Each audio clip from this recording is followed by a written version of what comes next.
There is a version of you that used to break. A version that would replay an argument for days, that would spiral at 3 a.m.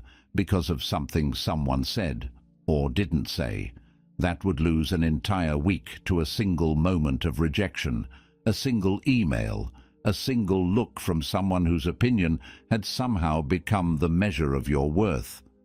That version of you wasn't weak. Don't make that mistake. That version of you was simply unfinished, still forming, still learning the shape of what you could become. And then, quietly, without ceremony, without a date you'll ever be able to point to, something began to shift. It didn't happen all at once. It rarely does.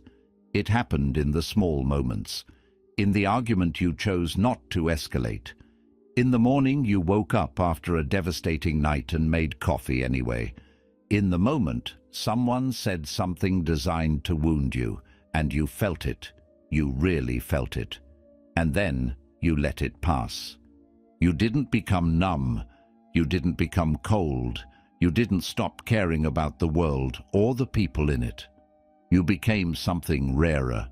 You became someone whose roots go deeper than the storm can reach.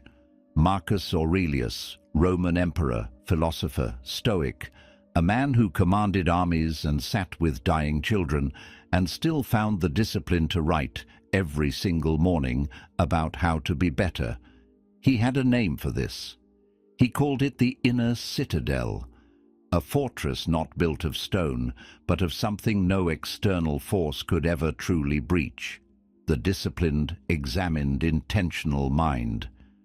"You have power over your mind," he wrote in the private pages of his meditations, words he never intended anyone else to read, not outside events.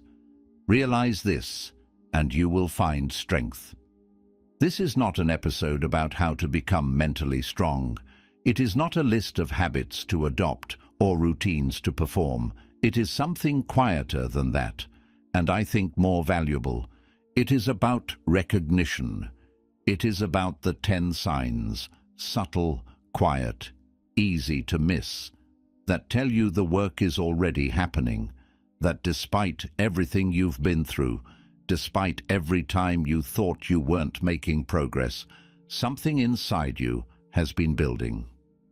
So let's begin, not with what you need to do, but with what you are already becoming. Sign 1. Pain stops paralyzing you.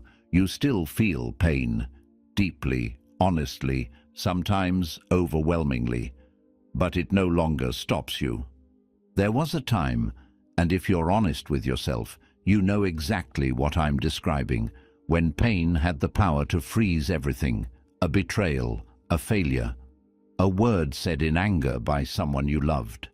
And you would go still, not the productive kind of still, the paralyzed kind, where hours would pass and you'd realize you hadn't moved, hadn't eaten, hadn't been present to a single thing happening around you, because all of you was inside that wound.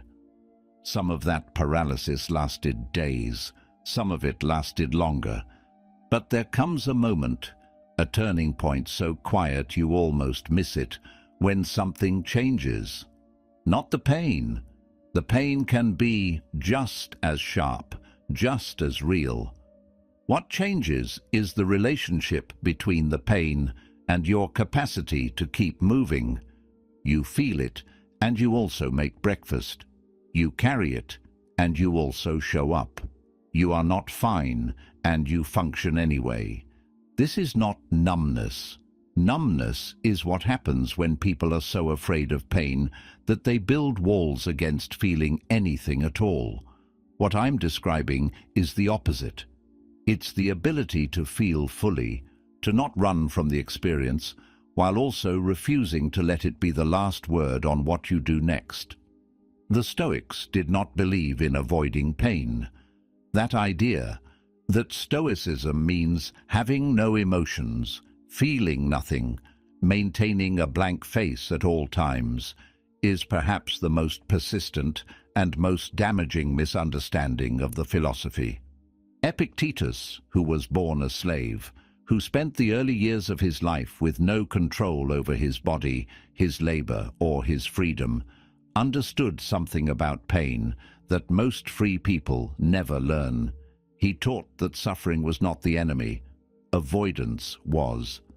The person who structures their entire life around not feeling pain builds a life without foundation, a life that can be shattered by the first honest thing that comes along.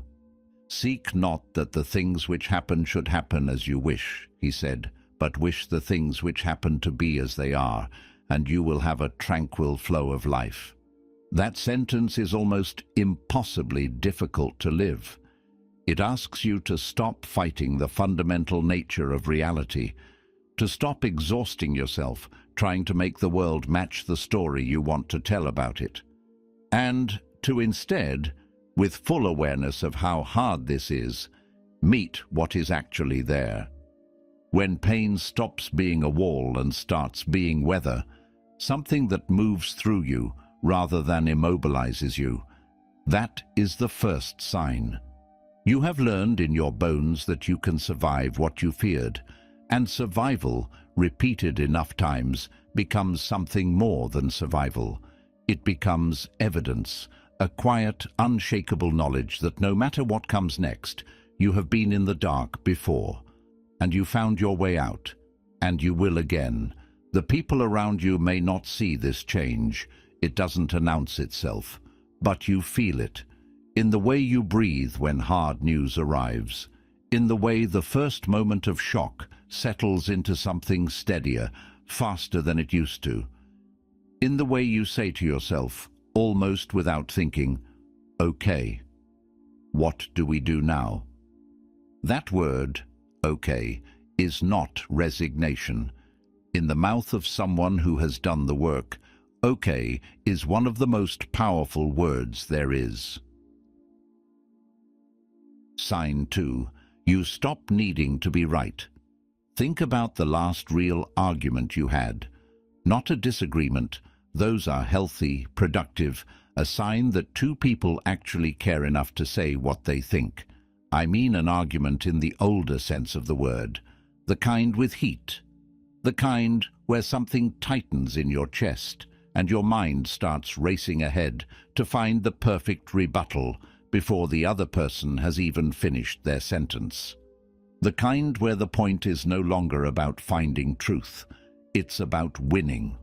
For most of us, that drive, the need to be right, to be seen as right, to have the last word, was operating for years before we even noticed it. It was the engine underneath so many interactions, with partners, with parents, with friends, with strangers on the internet at 11 p.m. when you absolutely should have been asleep.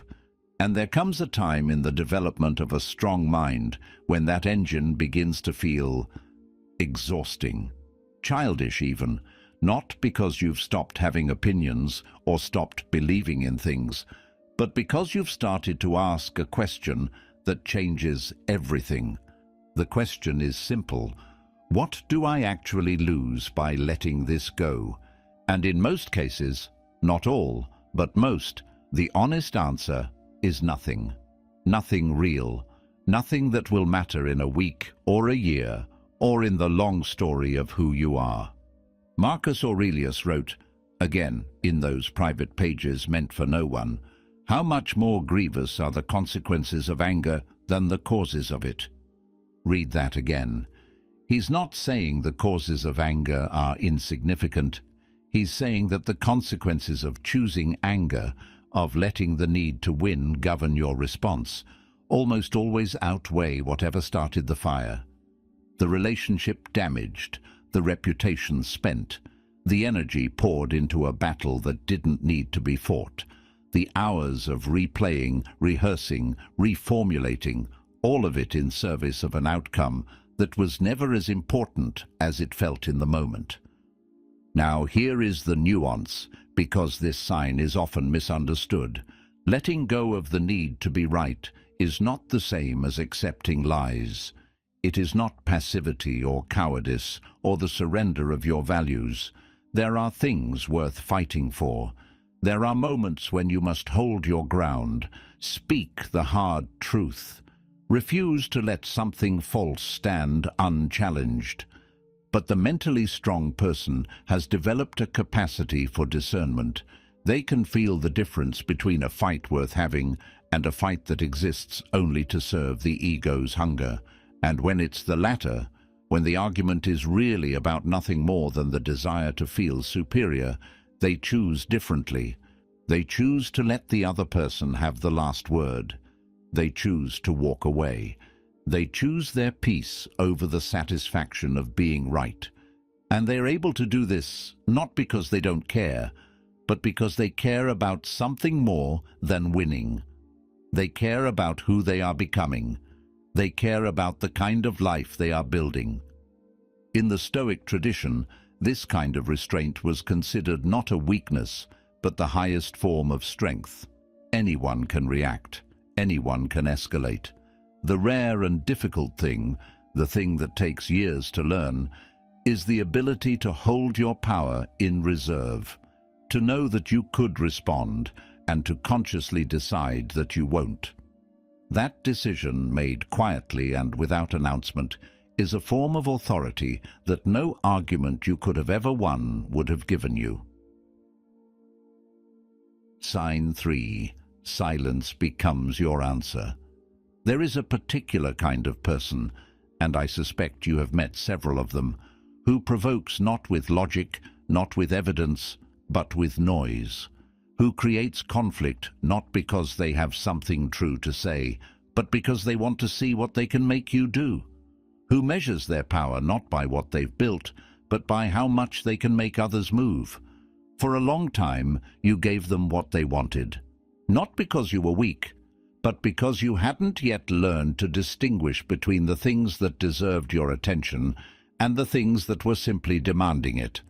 There is a difference, and it is one of the most important distinctions a developing mind can make, because the world, modern life in particular, is extraordinarily good at manufacturing urgency, at making you feel that you must respond, must react, must weigh in on every provocation, every slight, every invitation to perform your outrage, or your defense, or your perfectly worded rebuttal.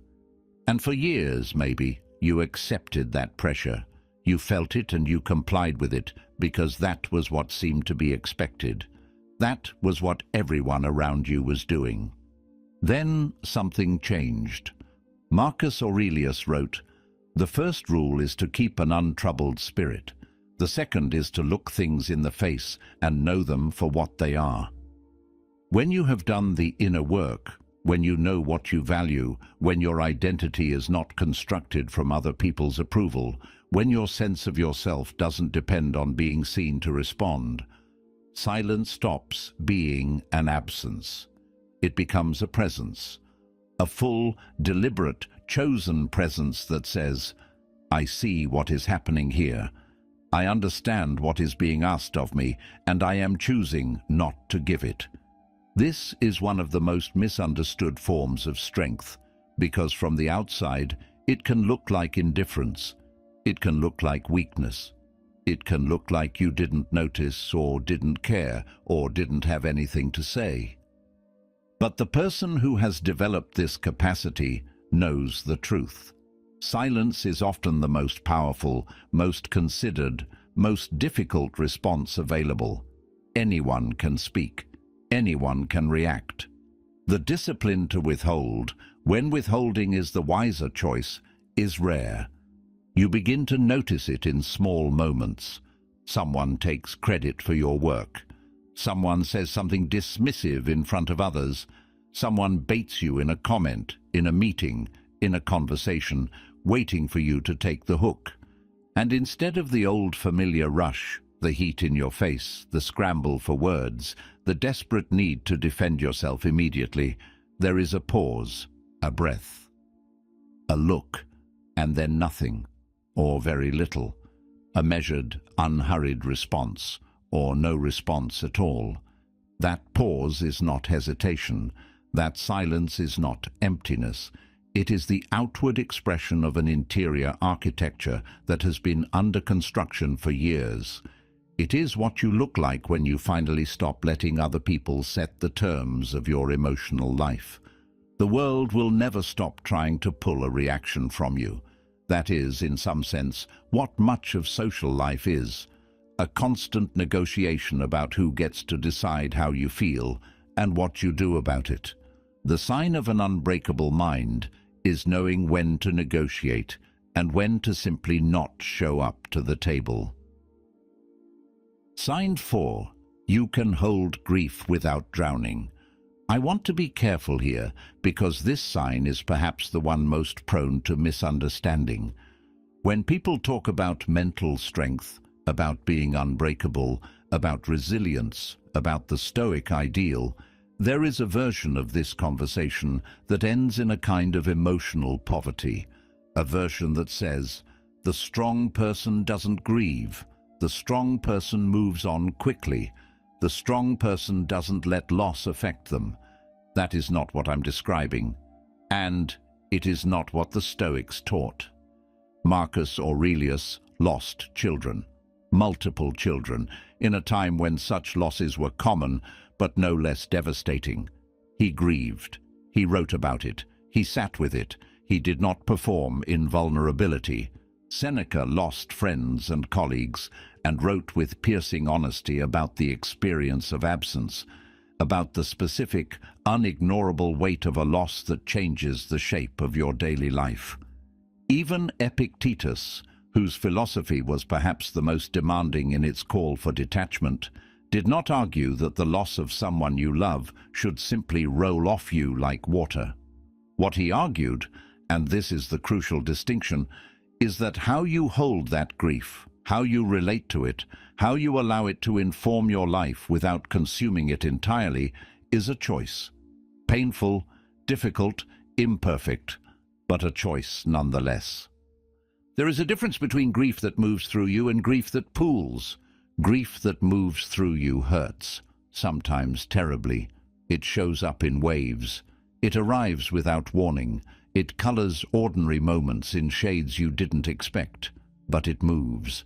It is part of being alive and awake and connected to the world and the people in it. It is, in its way, evidence of love. Grief that pools is different. It stagnates. It becomes the lens through which everything is filtered. It begins to define you, not what you lost, but the losing itself. It says, this is all I am now. This wound is my identity. Marcus Aurelius wrote something that I have returned to many times. Loss is nothing else but change, and change is nature's delight. I don't offer that sentence as comfort in the way that easy comfort is offered, as a way of making pain smaller or more manageable or less real. I offer it the way Marcus himself seemed to offer it, which is with full acknowledgement of the cost. He knew loss. He knew exactly what it felt like to hold something precious and then have it taken, and he wrote that sentence anyway, as a reminder, as a discipline, as a way of insisting to himself that the world doesn't stop being worth inhabiting because of what it has taken from him. The sign of a developing mental strength is not that grief passes quickly. It is that grief does not become your permanent address. You feel it, fully, without minimizing it. You allow yourself the time and space that genuine loss requires. And then, not all at once, not cleanly, not in a way that looks like healing from the outside. You keep going. You show up, carrying what you carry, and you continue to choose to be in the world. That is not indifference. That is the hardest, most human form of strength there is. Sign 5. You stop explaining yourself. I want you to do something for a moment. Think about how much energy you have expended, not in a day or a week, but over the course of years, explaining yourself to people who had already made up their minds about you, justifying your choices to family members who disagreed with the direction of your life. Defending your boundaries to people who saw boundaries not as a reasonable limit, but as a personal affront. Seeking understanding from people who were not, in any honest sense, interested in understanding, who were interested only in confirmation that they were right about you. Think about how many conversations you had that were never really conversations. They were performances, you performing your reasonableness, your good intentions, your worthiness, for an audience that had already written its review. There comes a day when you simply stop. Not because you've given up, or because you don't care, or because you've become the kind of person who doesn't value connection or understanding, but because you've arrived at a realization so fundamental that it changes the entire architecture of how you move through the world. The realization is this: you do not owe anyone a guided tour of your inner life. Your decisions are yours. Your values are yours. The reasons behind your choices, the years of experience and reflection and hard-won wisdom that led you to this particular decision at this particular moment, belong to you. They are not up for review by people who do not have your history, your context, or your best interests at heart. Seneca wrote, "I shall never be ashamed of citing a bad author if the line is good." There is something wonderful in that small declaration. He is refusing, in the most direct possible terms, to curate his intellectual life according to what others will approve of. He answers to his own considered judgment, not to the crowd, not to the consensus, not to whoever happens to be watching. The Stoics had a concept for this: living according to nature, which for them meant living according to your rational nature, your considered values, your most honest understanding of who you are and what you're for. Not your reputation, not your image, not the version of you that is easiest for others to understand and accept. When you make a decision that is right for you and you feel no compulsion to build a case for it, when you can simply live it without a jury, without an approval process, without waiting to see how it lands, that silence is not coldness. That is a confidence so deep and so settled that it no longer requires external validation to feel real. This doesn't mean you stop communicating. It doesn't mean you become closed off or defensive. You can absolutely explain yourself when explanation serves a genuine purpose, when the person you're talking to is genuinely trying to understand, and the understanding will lead somewhere meaningful.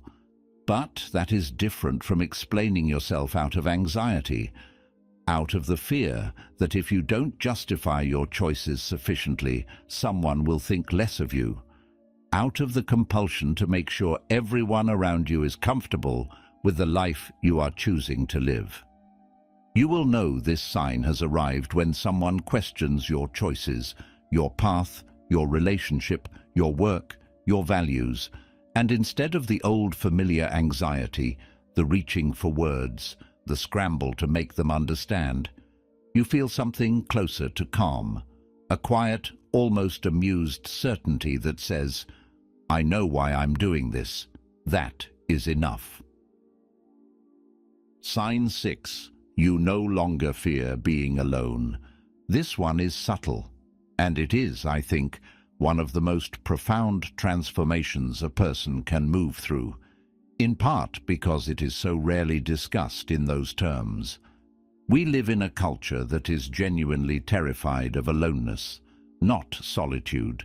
That word has a certain romantic quality to it, a chosen quiet that sounds almost appealing.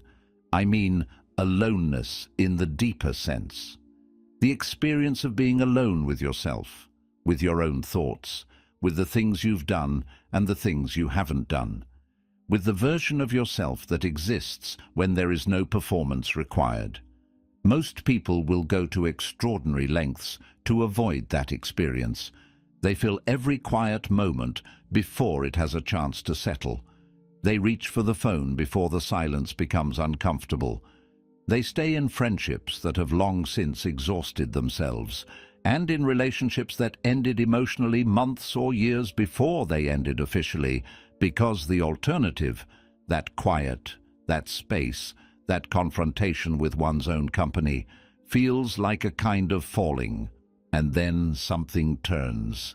The silence stops feeling like a threat. It starts feeling like company. Good company, even. Marcus Aurelius, who was emperor of Rome, who was surrounded by advisors and generals and petitioners from the moment he woke until the moment he was permitted to sleep, chose deliberately to spend his earliest hours alone, writing, thinking, asking himself hard questions and sitting with the answers even when they were uncomfortable. Not because he was lonely, not because no one wanted to see him. The opposite problem was rather more pressing, but because he understood something that the busyness of the court was designed to obscure, that the relationship you have with yourself is the foundation of every other relationship you will ever have. If you cannot be with yourself in silence, you will always be dependent on others to make you feel real. You will always need someone else's presence to confirm your own. And that dependency, dressed up as love, or friendship, or social engagement, is one of the most common sources of human suffering. Go into yourself as much as you can, Seneca wrote. Spend time with those who will make you a better person. The implication, and it is one the Stoics return to again and again, is that the most important person you will ever spend time with is yourself, and that you cannot know what kind of person you are, what you actually believe, what you actually want from your life, if you never stop long enough to be in your own presence without distraction. There is a particular kind of freedom that comes with this, when you can eat alone and feel content rather than conspicuous, when you can take a long walk without needing to document it or narrate it or share it with anyone, when an evening to yourself feels like a gift rather than a sentence. That is not isolation. That is not withdrawal from the world. That is wholeness. The person who can be alone without loneliness has found something that most people spend their entire lives seeking in other people, in achievements, in substances, in noise, themselves, their own company, a self that is worth spending time with. And perhaps more importantly, a self that will still be there when everything else, temporarily or permanently, is not. Sign 7. You react slower and think clearer. The old version of you was fast.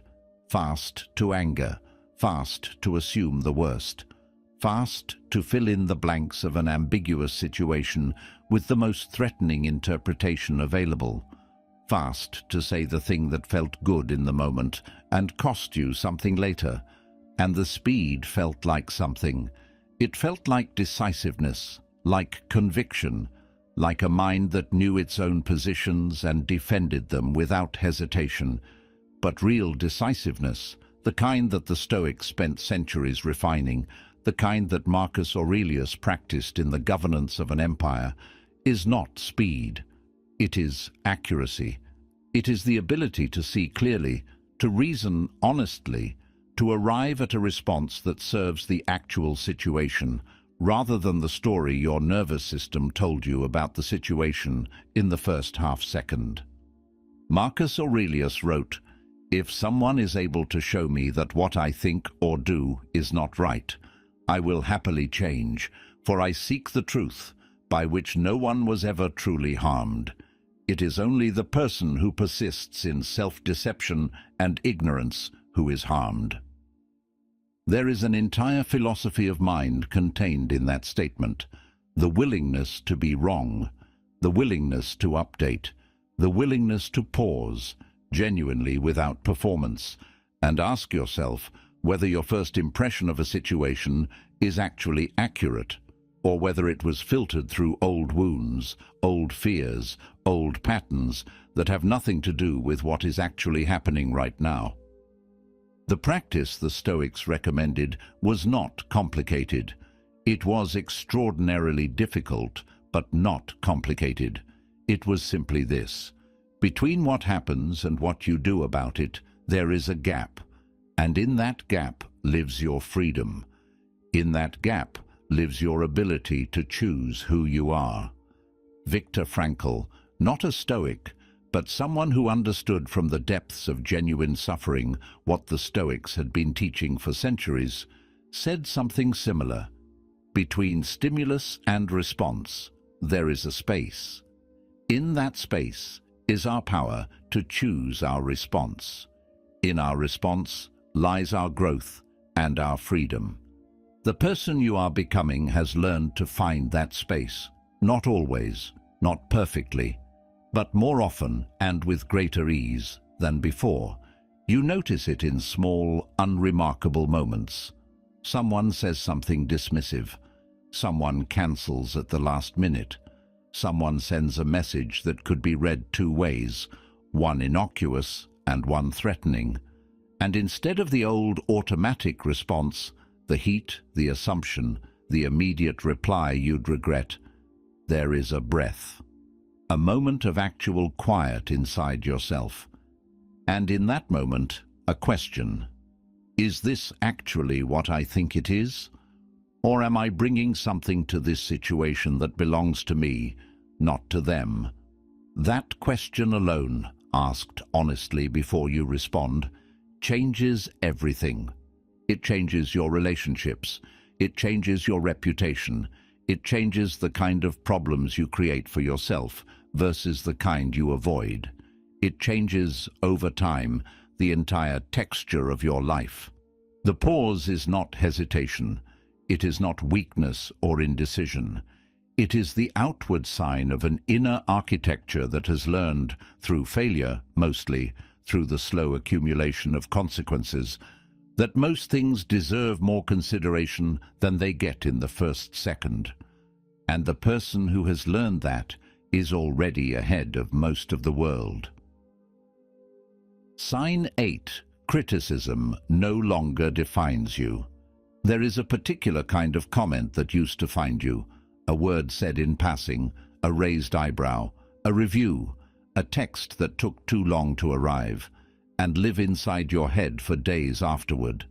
You would rehearse your response, not the response you'd give out loud necessarily, but the internal one, the case you'd build, the evidence you'd marshal, the way you'd demonstrate to the jury of your own mind that you were not what they implied. And even as you were doing it, some part of you knew it was costing you something, that the tenants of that comment were paying no rent and consuming enormous resources.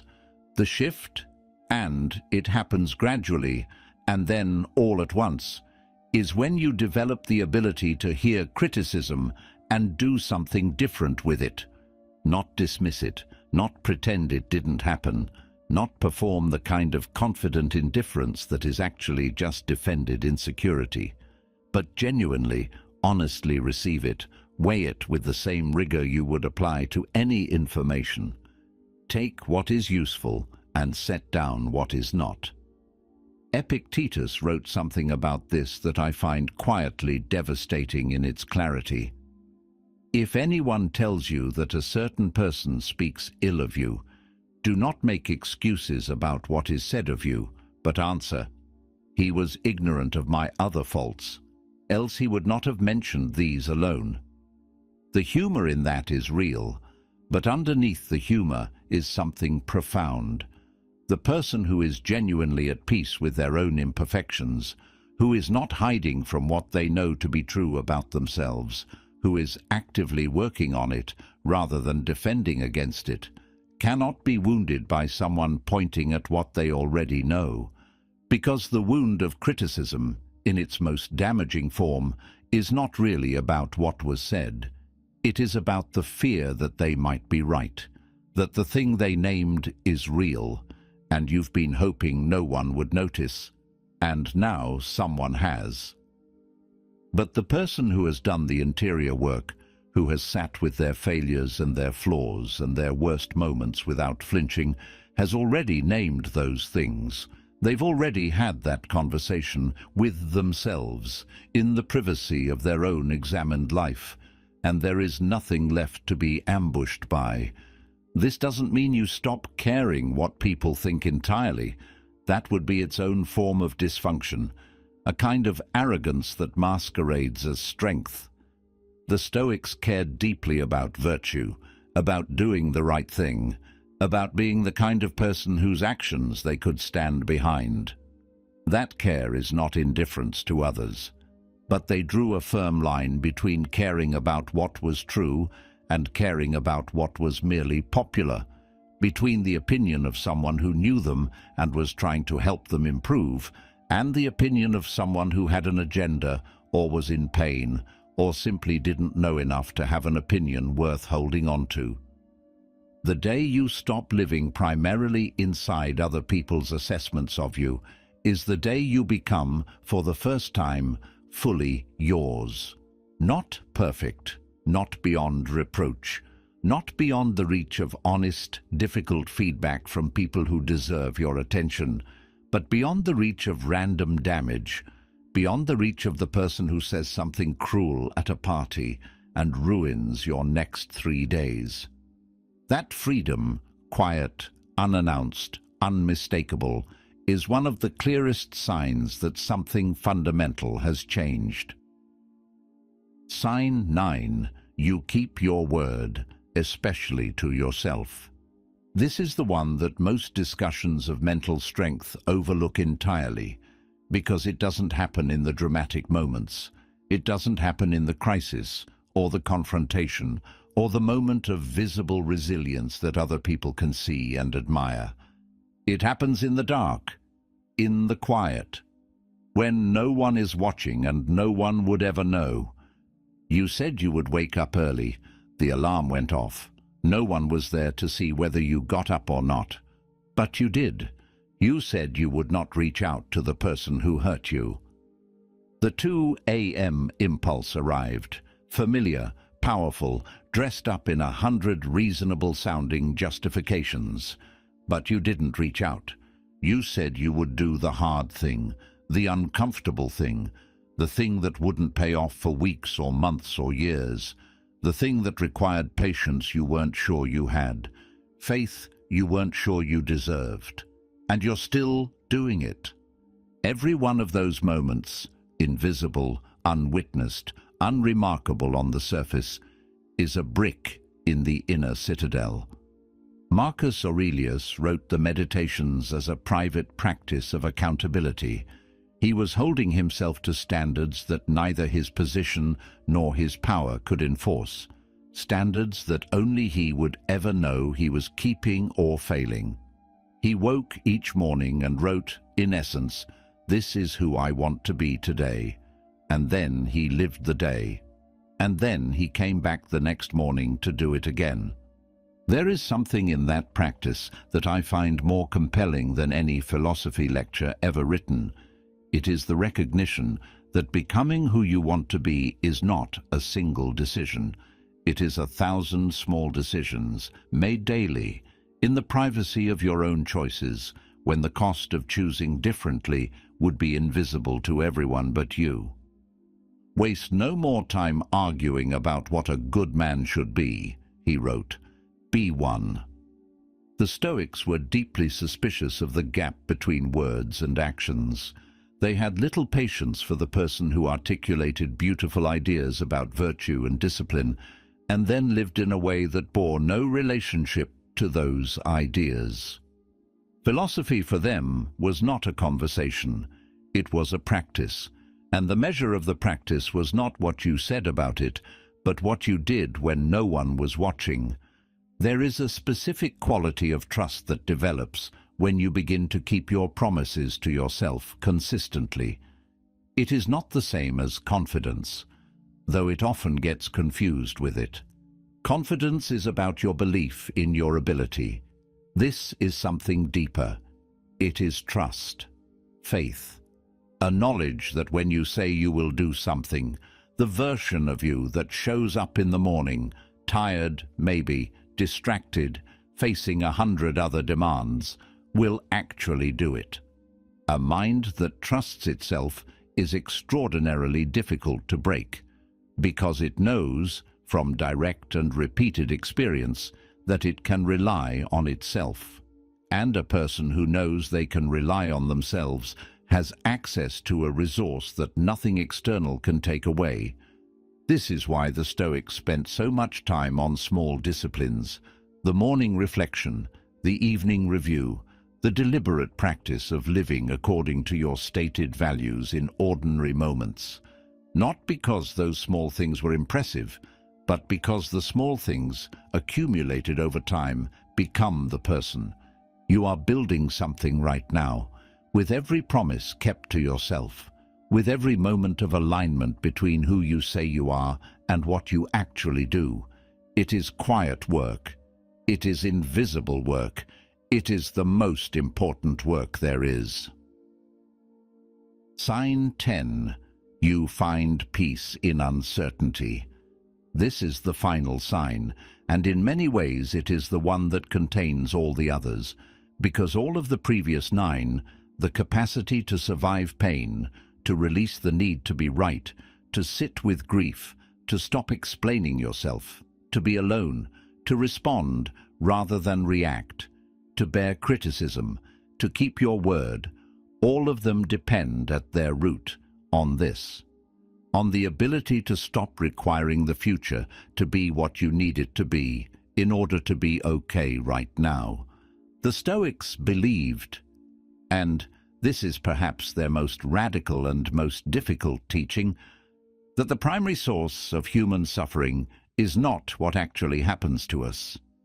It is the gap between what we expect to happen and what does. We build models of the future, intricate, detailed, emotionally loaded models. We decide how the conversation will go, how the relationship will develop, how the work will be received, how the plan will unfold. We invest in those models, emotionally, cognitively, sometimes years of our lives. And then reality, which has no particular interest in our plans, does what it does. And the gap, the space between the story we told and the story that is actually being written, is where most of our suffering lives. The Stoic response to this is not, as it is often caricatured, a kind of cold resignation. It is not, nothing matters, so why try? That is nihilism, and nihilism wears Stoicism's clothes sometimes, but they are not the same thing and should not be confused. The Stoic response is an agreement, a deliberate, considered, costly agreement with the nature of things. It says, I will bring everything I have to the things within my control, my thoughts, my choices, my effort, my integrity, my response to what happens. These things are mine, and I will not surrender them, and I will hold what lies outside my control, the outcome, the timing, the choices of others, the movements of the world, with open hands, not indifferent hands, open hands, the hands of someone who understands that life is not a promise, but a gift. And gifts are given and received, and sometimes taken back on terms that were never ours to set. Marcus Aurelius understood this as well as any human being who has ever lived and written about it. He was the most powerful person on earth. And he knew, because life made certain to teach him, that his plans dissolved, that what he loved could be taken, that the future he imagined bore only the loosest relationship to the one he inhabited. And yet, he rose every morning. He wrote in his journal about who he wanted to be that day. He governed. He loved. He showed up to the ongoing, uncertain, uncontrollable reality of his life with something that is almost impossible to fake and almost impossible to manufacture: genuine equanimity. Not happiness, equanimity. The capacity to be at peace, not because things are going well, but because your peace does not depend on things going well. Accept the things to which fate binds you, he wrote, and love the people with whom fate brings you together, and do so with all your heart. All your heart, not a managed, protected, carefully rationed portion of your heart, the portion that can survive loss, all of it, the full risk, the full exposure, the full willingness to love what can be lost, knowing it can be lost, choosing it anyway. That is not recklessness. That is the hardest and most mature form of courage, I know. When the unknown future stops making you clench, when the question, what's going to happen, stops producing dread and starts producing something more like curiosity. When you can say, I don't know, without the words feeling like a collapse. That is the final sign.